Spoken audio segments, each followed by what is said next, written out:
What's going on, bulls and ghouls? I'm chain smoking Mike, infamous for smoking and energy drink reviews. But today is not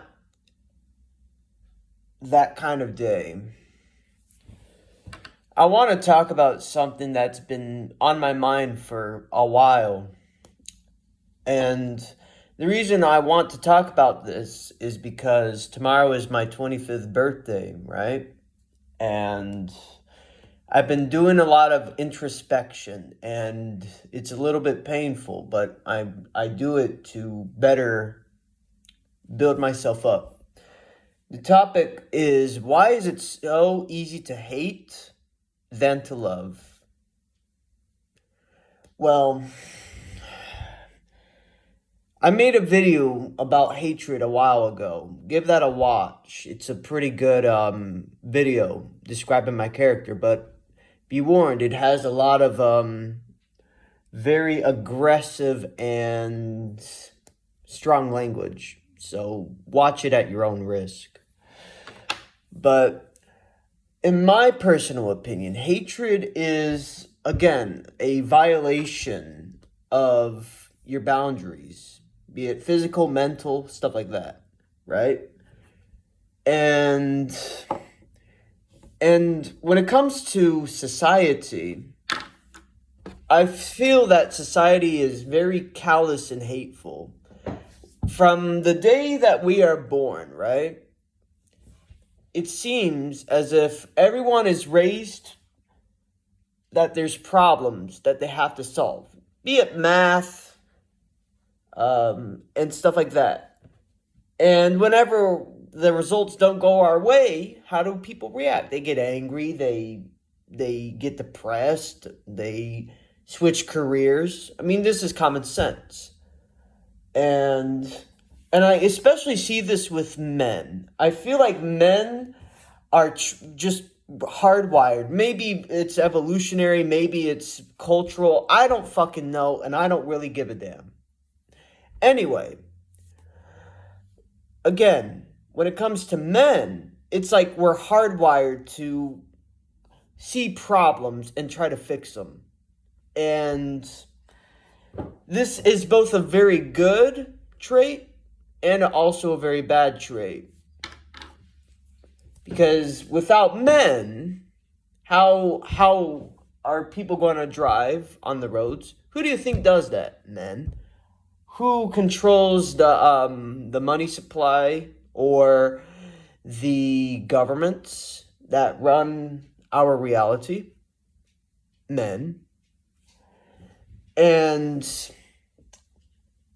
because of this clear and abundant fact that men are hardwired to solve problems, it also creates problems and hatred.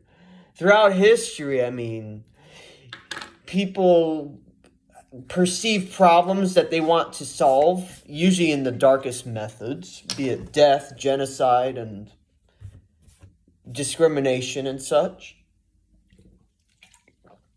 Because in their perceptions, they see a particular person or subject as a problem, and it has to be guarded or protected or restricted against. Как закон по русскому языку. And love is a very difficult emotion for me to understand. It truly is, because to truly and genuinely love something, it has to be authentic. And if there's one thing I've noticed in 25 years of living, 90% of the stuff you experience is a bunch of lies and fucking bullshit. And when most of the things you experience is not authentic, you become disillusioned, for one, cynical, hateful, the emotion that I seem to experience every day in some way, shape, or form, or depressed, another emotion that I understand pretty well.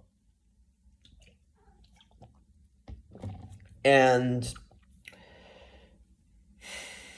because of these problems and facts of life that I just mentioned, I feel that the concept of love is, I wouldn't say overrated, but it's just, I don't know, worthless to me to an extent.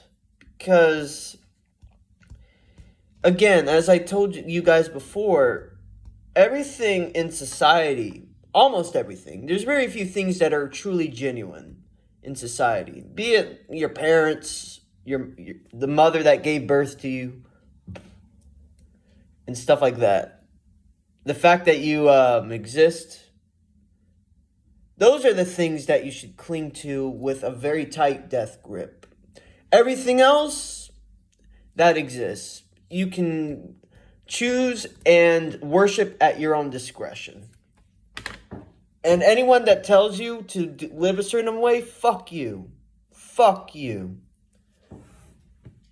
It's those kind of people that cause all the pain and hatred in the world. The kind of people that tell you to do a certain thing, to live a certain lifestyle, to narrow the highway that you can drive in your life. I absolutely resent and hate those kind of people, because they are the source of all the pain and misery in this world.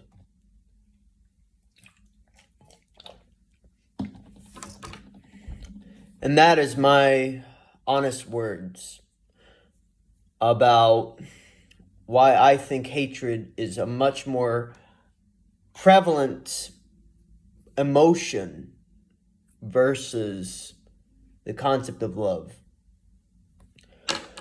Anyway, I just want to get that off my chest because I've been just thinking about this emotion for a while and how it has affected my life, which in a way it has negatively affected my worldview and how I see things, but it also has humbled me and has made me wiser. Because I'll give you an example before I let you guys go. One of the reasons why I keep my head shaved all the time is because if you look closely, if you see on the right, there's like a little scar here on the right side of my skull.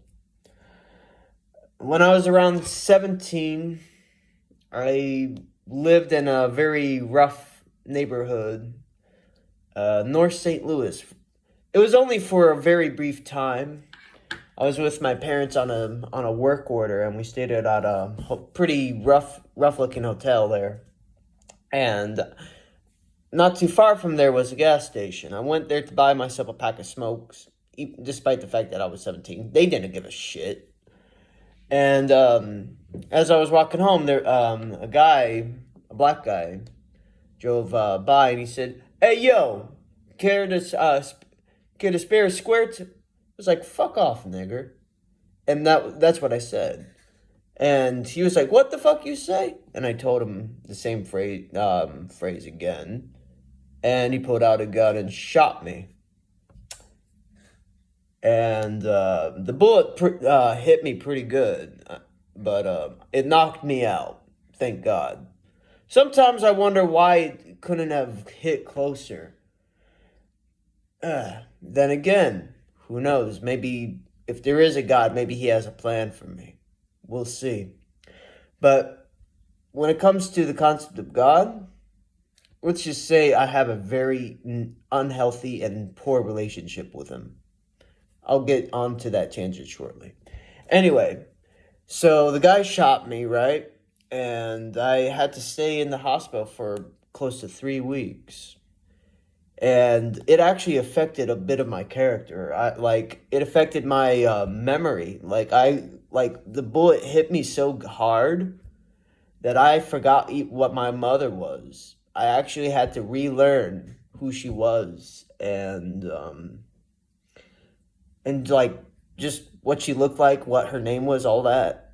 It was hard, and thankfully everything went back to normal for the most part, except my brain feels fucked, like psychologically. And that's one of the reasons why hatred is such a toxic emotion. But it's so easy to get into this rabbit hole of hate and loathing, be it of other people, of yourself, and just everything else in general in life. Again, it's because, especially for us men, we're hardwired to solve problems. And if we don't have our way, how do we respond? Violence, abuse, hatred, and if you really want to get dark, genocide, murder, stuff like this. It's because men are hardwired from pretty much the time they get out of the mom's vagina to solve problems. That is my honest opinion of why, especially for men, why a lot of them eventually turn to this particular dark path compared to loving people. It's because love is a very difficult emotion for men to understand. Sure, there's some that seem to do it to be better at it, but it's all fake bullshit. Either he has a bunch of money, he has some manipulative tactic to get, women in his pants, like charisma, shit like this. Because that emotion is just, it's beyond the realm of a man's understanding. The only people that can love and genuinely love are women. It's the anathema. It's the feminine emotion. Hatred is a masculine emotion, in my personal experience and opinion. Whereas, for the feminine aspect, it's the emotion of love. And that's just how I see and think things. There's a bit of like a occult understanding to it, if you want to really get into that rabbit hole, but that's a topic for a different day. All right, last thing I wanted to talk about. Earlier, I talked about my relationship with religion and why, in my personal experience, how I really despise this concept, religion. Ever since I was a child, right? I never could get into this lifestyle. It was so controlling, and I was always a free-spirited person, even from my youth. I still am. And they tried to control me and my behavior and like just how to live my life. And I hated this. And in addition, all the parables and fairy tales of God and, the prophets and everything, it all sounded like a bunch of bullshit to me. Sure, there's good tenets that you can take from the Bible to help implement some direction, but a good portion of the actual Bible, Torah, Quran, all the names for the same tract, to me is a bunch of nonsense and is a perpetual waste of time and self-development, in my personal experience and opinion. And another reason why I do not like religion at all, like I have an extreme disgust and scorn to it, is because if there truly is a God, right? Why is it God? And I'm pretending I'm talking to God. God, like, why is it that you created us in your own image, and yet there are so much pain, problems, and misery in the world? If you truly want to be perfect, why is it that there's all these problems? That's my ultimate question to the Creator, if there is one. And also, in a weird way, I don't see God as a significant figure. I consider him more like a deadbeat, absent father in my life that I want to avoid and stuff like that. So there is that tangent. Anyway, it's been about 15 minutes of me just rambling on about my life. I should let you guys go. If you made it this far, thank you. I really appreciate it. And we'll go from there. Who knows? Maybe on my birthday I might do a video of what I'm doing to celebrate. All right. Take care, and as always, rock and roll.